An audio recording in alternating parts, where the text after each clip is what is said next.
Hello everyone, welcome to my channel. जो लोग मेरे चैनल के रेगुलर व्यूवर्स हैं उन्होंने अक्सर नोटिस किया होगा कि मेरे कंटेनर्स में खरपतवार या वीड्स बहुत ज़्यादा निकली होती हैं।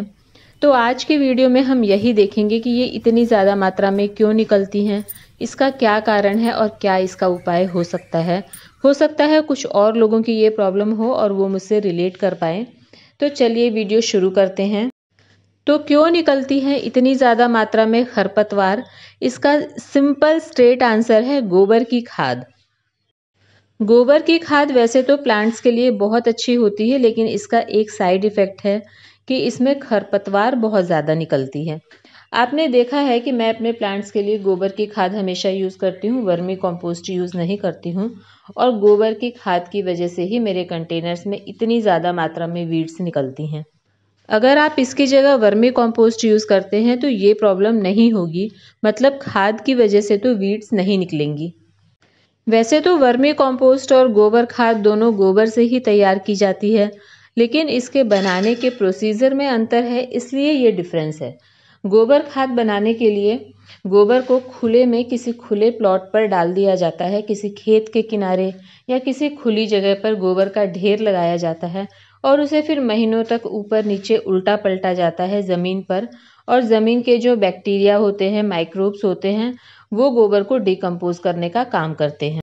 गाय भैंस जो चारा खाते हैं उसमें कई तरह के घास के बीज होते हैं जो उनके शरीर में डिकम्पोज नहीं होते हैं उनकी आंतों में, और वो गोबर में एज इट इज़ होते हैं। और जब वो बैक्टीरियाज माइक्रोब्स के द्वारा डिकम्पोज किए जाते हैं तो भी वो डिकम्पोज नहीं होते हैं, वो वैसे ही बने रहते हैं।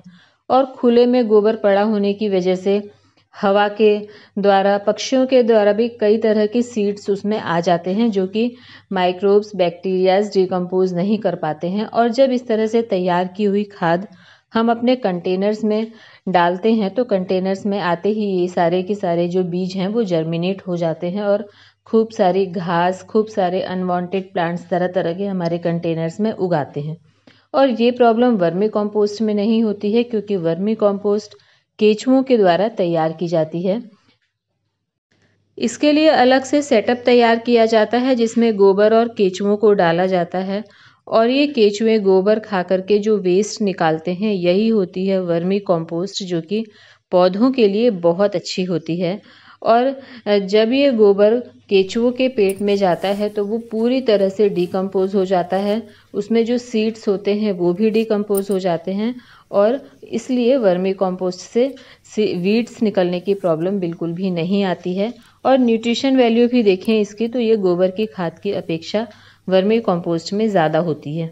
जो प्योर वर्मी कंपोस्ट होती है वो बिल्कुल भुरभुरी सी चायपत्ती के दानों की तरह होती है, और अगर उसे आप अपने कंटेनर्स में यूज़ कर रहे हैं तो बिल्कुल भी खरपतवार की प्रॉब्लम नहीं आएगी। हाँ, ये अलग बात है कि मिलावट करके आजकल मार्केट में मिलती है, उसमें कई तरह की मिट्टी और सैंड वगैरह मिला दी जाती है, तो उसकी वजह से वीड्स निकल रहे हैं तो वो अलग बात है, लेकिन जो प्योर होती है उसमें वीड्स बिल्कुल भी नहीं निकलेंगे। तो अगर आप भी अपने पौधों के लिए गोबर की खाद यूज़ कर रहे हैं और बहुत ज़्यादा वीड्स की प्रॉब्लम है तो इसका कारण यही है, गोबर की खाद की वजह से ही इतनी ज़्यादा वीड्स निकलती हैं। तो अगर हो सके तो आप वर्मी कंपोस्ट यूज़ करिए, इससे आपकी वीड्स वाली प्रॉब्लम का समाधान हो जाएगा। खेतों में बहुत बड़ी मात्रा में गोबर की खाद यूज़ की जाती है, लेकिन वहाँ पर शायद कुछ केमिकल्स डाले जाते हैं जिससे कि वीड्स नहीं निकलती हैं, लेकिन हम लोग नहीं डालते हैं इसलिए हमारे कंटेनर्स में बहुत ज़्यादा निकलती हैं। और मैं वर्मी कंपोस्ट क्यों नहीं यूज़ करती? तो देखिए, मैं इसलिए नहीं यूज़ कर रही हूँ क्योंकि मुझे बहुत ईज़िली अवेलेबल नहीं है हमारे आस-पास, और गोबर खाद मुझे बहुत आसानी से मिल जाती है, फ्री में मिल जाती है, इसलिए मैं गोबर खाद यूज़ करती हूँ। अगर मुझे वर्मी कंपोस्ट कभी मिलेगी तो मैं ज़रूर ट्राई करूँगी, फ़िलहाल तो अवेलेबल नहीं है। और हमारे घर पर आपको पता है सिर्फ मैं ही गार्डनिंग में इंटरेस्टेड हूँ, तो कोई मुझे पता लगा करके नहीं देगा, इतनी मेहनत कोई नहीं करेगा। हाँ, अगर मुझे मालूम है कि कहाँ मिल रही है, मैंने एड्रेस बता दिया, तो भले कोई ला करके दे दे, वैसे तो इतनी मेहनत कोई नहीं करने वाला है।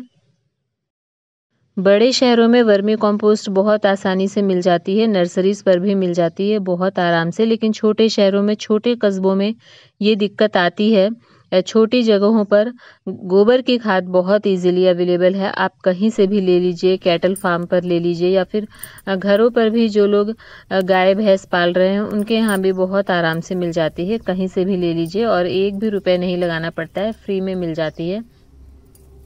लेकिन हाँ, वीड्स की प्रॉब्लम तो आती है और गार्डनिंग के लिए तो मेरी यही राय है कि जो काम आराम से हो, बिना परेशान हुए, वही काम करना चाहिए। मुझे गोबर खाद बहुत आसानी से मिल जाती है, तो मैंने बहुत ज़्यादा ट्राई भी नहीं किया है वर्मी कंपोस्ट के लिए। कभी मुझे मिलेगी तो मैं ज़रूर यूज़ करूँगी।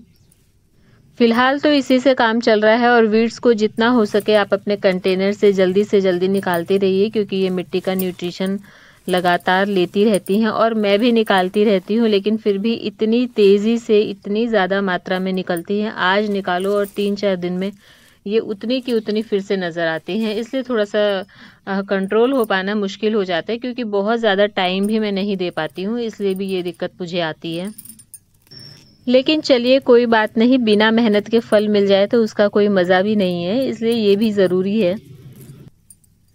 और ख़ासकर जब पौधे छोटे हों तब तो आप उस कंटेनर में खरपतवार बिल्कुल भी ना निकलने दीजिए, नहीं तो फिर पौधे की हेल्थ ख़राब होगी। जब छोटे होते हैं पौधे तब मैं ख़ास ध्यान रखती हूँ, बिल्कुल भी मैं नहीं निकलने देती हूँ, जितना हो सके उतना मैं सफाई कर देती हूँ। और देखिए ये टमाटर के कई सारे पौधे मैंने लगा लिए हैं। 14 इंच के पॉट में मैंने किसी में 2 प्लांट लगाए हैं, किसी में 3 प्लांट लगाए हैं। और भी मेरे पास अभी कई गमले खाली हैं और अभी मेरी पौध भी तैयार हो गई है। नवंबर तक आप आराम से टमाटर के प्लांट्स लगा सकते हैं। आप सीड्स अभी भी डाल सकते हैं। 15-20 दिनों में पौध तैयार हो जाएगी और उसके बाद आप शिफ्ट कर दीजिए। ठंड में बहुत अच्छे टमाटर लगते हैं, बहुत ज़्यादा मात्रा में लगते हैं। तो टमाटर के प्लांट्स तो आप अपने किचन गार्डन में ज़रूर लगाइए। और सबसे अच्छी बात ये है इनकी कि ये छोटे बड़े हर तरह के गमले में लग जाते हैं। छोटा गमला है आपका 10 इंच का, 11 इंच का, तो आप 1 पौधा रखिए, और 13-14 इंच का गमला है तो आप 2-3 प्लांट्स लगा सकते हैं। और ये देखिए ये मेरी और नर्सरी तैयार है टमाटर की। ये मैंने घर के टमाटर के बीजों से ही लगाए हैं और ये अब ये टमाटर के पौधे शिफ्ट करने के लिए बिल्कुल रेडी हैं। और बस आज शाम को मैं इन्हें, जो मेरे पास खाली गमले हैं, उनमें मैं लगा दूंगी।